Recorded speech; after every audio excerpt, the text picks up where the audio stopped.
Happy New Year everyone! Today I am making a window flap page using a die cutting machine for the aperture. So I'm making this page using 2 sheets of single-sided paper and I'm putting one inside the other, or basically putting them back to back. And then I'm folding up the edges. I haven't measured anything, but I just did a really narrow side loading pocket on the right hand side. And then the left hand side I've folded over as well to make a narrow flap which will open out onto the page below it. I'm gluing that side loading pocket on 3 edges, top, bottom and the left hand side of it once it's opened out. I'm sure you'll understand what I mean when you're watching what I'm doing. And then I'll weigh that down for it to dry, and then I'm opening it all out and making a top loading pocket for that main back page. It's a little bit tricky to see where I'm gluing on this white page in the camera, but there you can see now which page I mean, and that's being glued on the left hand side, the right hand side and the bottom to make a top loading pocket. I'm then going to trim down those edges where things aren't quite lined up, where the 2 pages haven't quite joined together, and that'll just make everything look a lot neater. So now I am applying a dye to the sunflower. I just thought that would be a good spot to have it be see-through, have the acetate sandwich in between. And then I am setting up my plates for the Gemini. I use my Gemini machine, which is electronic, so you don't have to use a hand crank. I do know the difficulties of that. I used to have a cricket cuttlebug. This is so much easier, and it also allows for A4 pieces, so you can work on A4 pages spread out completely. Even though it's a small die, you still need a bigger machine to fit the whole page through. Taping that die into place with some washi tape means that it stayed in position and cut the right spot, but using washi tape instead of normal tape means that it's easy to remove afterwards. I'm using some acetate that comes on my cricket mats, so I'm recycling. I'm using a tape runner to glue around the circle shapes, and then I will use wet glue for the rest of the page to make sure it's stuck down nicely and really secure, because you don't want those to peel apart and reveal all of the inner workings, which aren't as attractive as the front cover. I hope you've all had a wonderful holiday season. My new year has gotten off to a great start because I had a meeting the other day to confirm that I am able to have a further 12-month start-up period for my business, as the original period had been paused due to the pandemic. I really thought I was going to have to give everything up that I'd already worked for over the past year, and I was getting really upset about it. So this news was a major relief. It means I'll be able to continue making videos and growing my audience here on YouTube, and showing you all of the crafty things that I get up to, and it means that I'll have more time to persevere with my shop and get the sales up there so that I can make a full-time wage from it. I tried to fold the page before it was completely dry, and it kept slipping slightly so that the window wasn't matching up on both sides. So I would recommend waiting until it's fully dry before you try folding it back into position.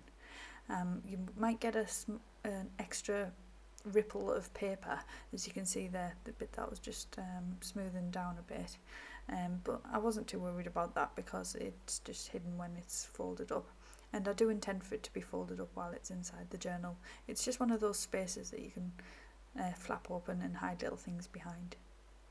So for that large pocket at the back, I am punching a semicircle using a circle punch, and that just means that there's a little tab to pull the tag or the journal card that I put inside. I did make sure that all of the edges were inked as I was going as well, and that includes the folded edges. The first thing that I'm adding to my shop this year is this junk journal kit which I've made. Just the yellow page that I'm working with is been from my kit, and the greeny blue colour that's on the back isn't from it. That was from a bumblebee pad which I actually have in stock in my shop if you're interested. Shameless plug there. So the kit that I have made is all based around butterflies in warm tones, and there are 12 pages, so it's quite a small kit, but it was just a kind of a try out to see if it's something that I can do, to see if it's something that my customers want. And I'm really happy with the way it turned out, so I'm going to be using it for the next couple of weeks in my journal, because I'm going to make a journal with it.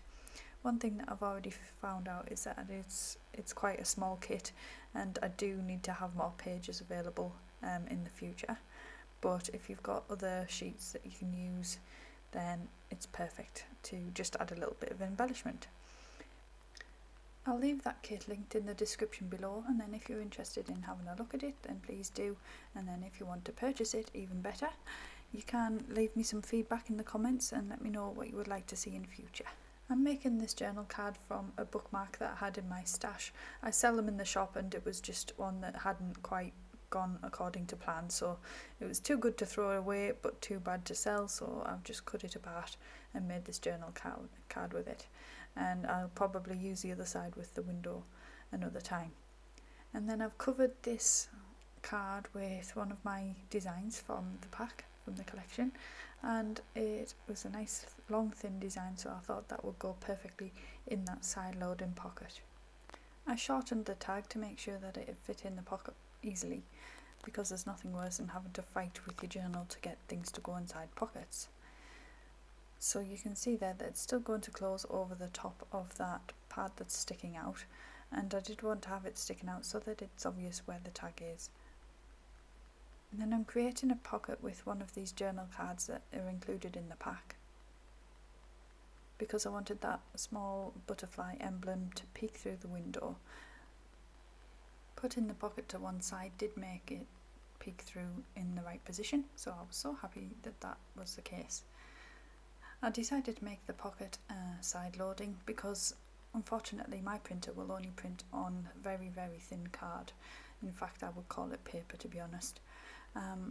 So that means that the pocket wouldn't have been strong enough, I don't think, to load from the top when it is so narrow. I think it would have taken too much damage too quickly. I'm cutting a tag from my cut apart sheet, and that will be inserted into the side of that pocket. And then I'm inking all around the edges of that to make sure that it ties together with the rest of the theme.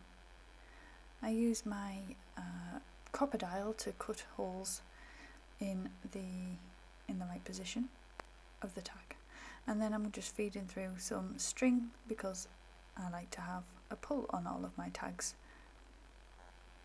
Well, if they've got a hole, then they need to have a string, in my opinion. So the next thing to do is to create a large tag to go in that back pocket, and I used this wood design, which was a scrap of card that I had from some other project. So I decided to make my own tag just by measuring the corners and cutting them down. So I used that strip down the middle to make the measurements even, and then I was able to trim down the top just to make it look a bit less pointy. I just didn't like the look of it. So again, I used my crocodile to punch a hole. I inked the edges and added a string for that one.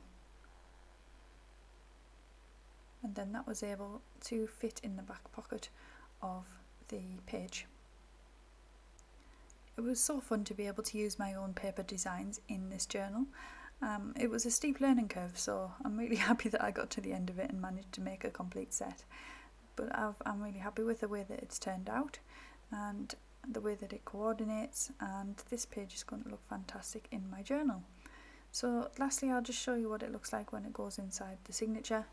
The skinny side loading pocket goes to the back of the signature, and the main page and the window flap go to the front.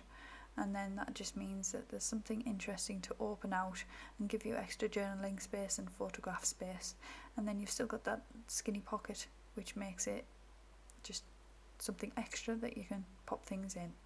So thank you for watching. Goodbye.